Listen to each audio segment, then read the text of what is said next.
Hi, first grade.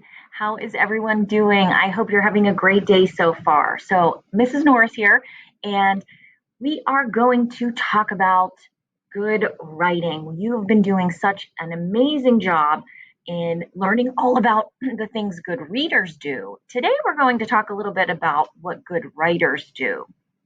But before we do that, I have some really interesting news to tell you.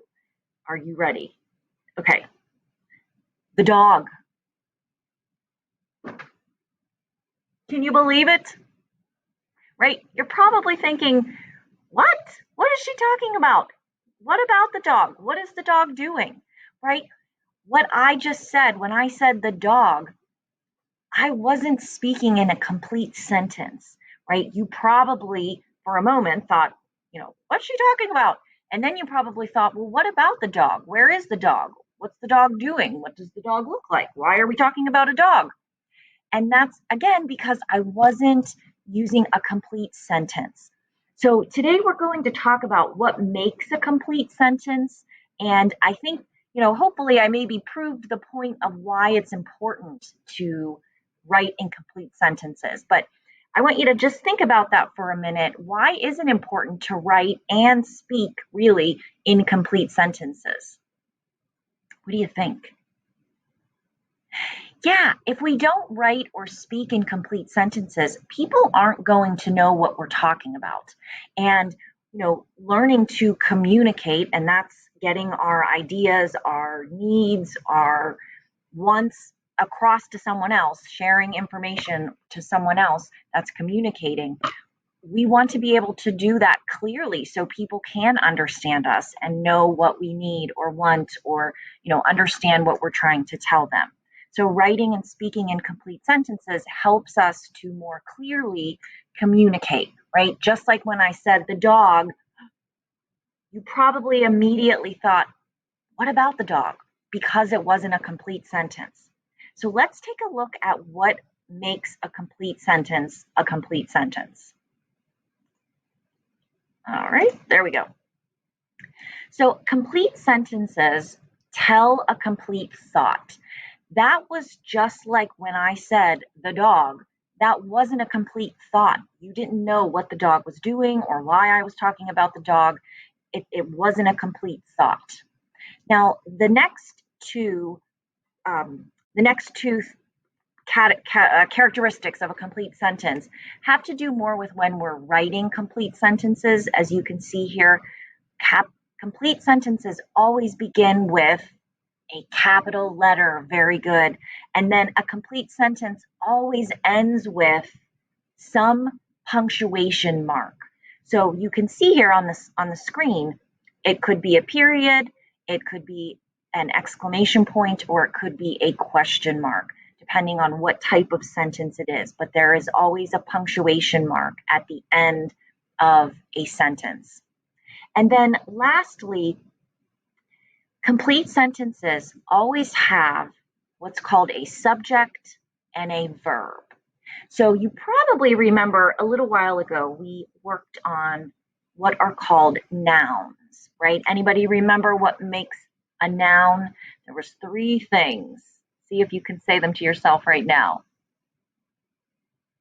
Right? If you said person, place, thing, you would be correct. That's a noun, a person, a place, or a thing.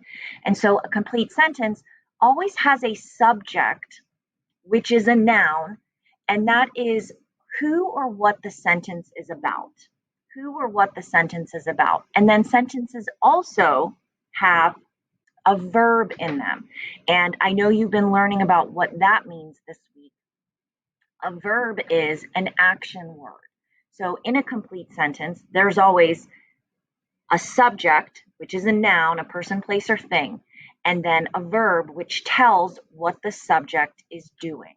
So let's look at some examples of sentences and see if we can find the subject, the who or what the sentence is about, and then the verb, what they're doing in the sentence. All right, so this here we see Anna feeds goats. And let's kind of go through a quick checklist to see, is this a complete sentence? Is it a complete thought? Anna feeds goats. Do you have any questions after hearing that, like you did when I said the dog?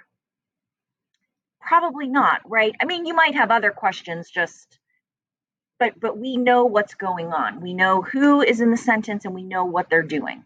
Anna is feeding the goats. Does it begin with a capital letter? Yep, her name begins with a capital letter, which her name would anyways, but it's a double capital letter because it's at the beginning of the sentence and it's a proper noun. But it starts with a capital letter. So check, that's correct. Does it have a punctuation mark? Yep, I see a period at the end. So good job there. And then does it have a subject? Subject. So let's think about the subject of this sentence. Who or what is this sentence about?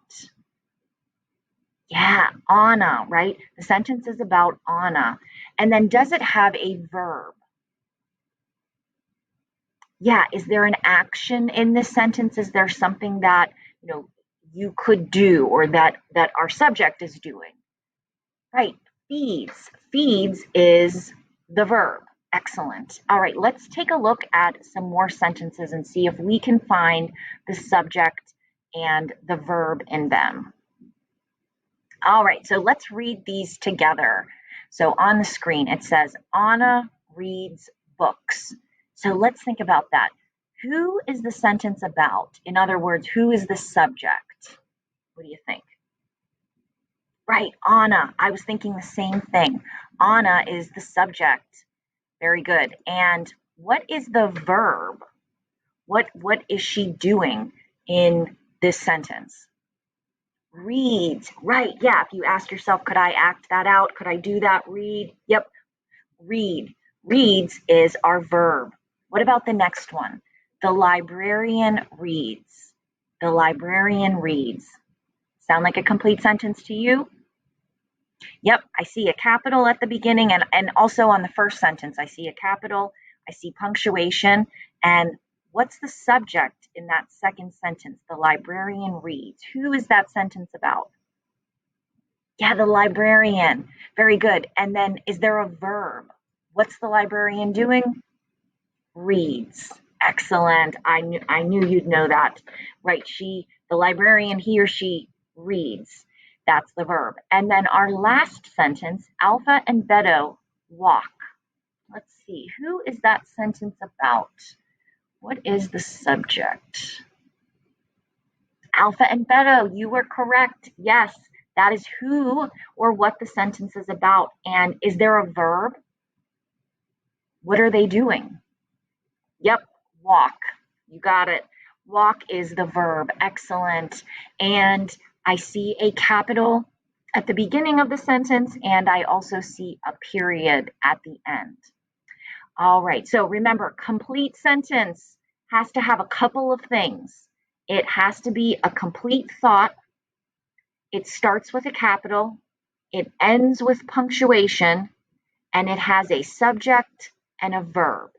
So keep thinking about that, and when you're finished watching this video, you will go into you're in the Seesaw activity, but you will tap response.